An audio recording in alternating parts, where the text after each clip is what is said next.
So then let's consider first of all, what is a mind in the grip of vicious circles? Well, one of the most obvious instances that we all know is the phenomenon of worry.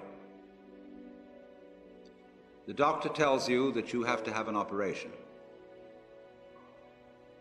And that has been set up so that automatically everybody worries about it.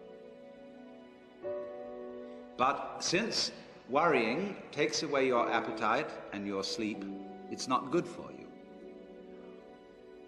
But you can't stop worrying, and therefore you get additionally worried that you are worrying.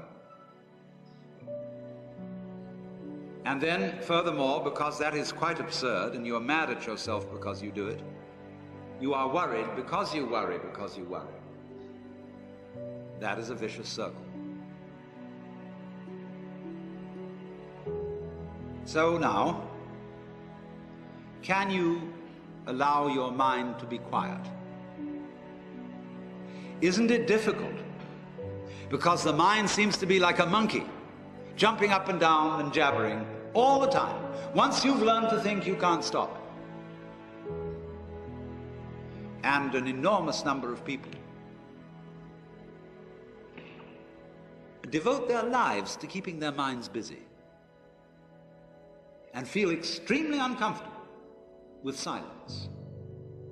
When you're alone, nobody's saying anything, there's nothing to do. There's this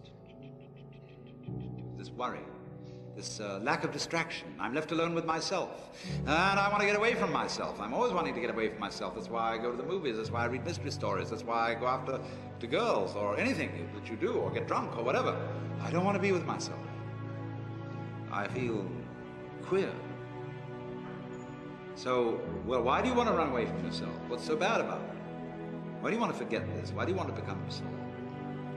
Because you are addicted to thoughts. This is a drug, a real dangerous one. Compulsive thinking, going on and on and on and on and on all the time. It's a habit. So there's a difficulty about stopping that activity. And you really have to stop it if you want to be sane. Because if I talk all the time, I don't hear what anyone else has to say. Then I'll end up in the situation of having nothing to talk about but my own talking. Or so in exactly the same way, if I think all the time, I won't have anything to think about except thoughts. So in order to have something to think about, there are times when you simply must stop thinking. Well, how do you do that?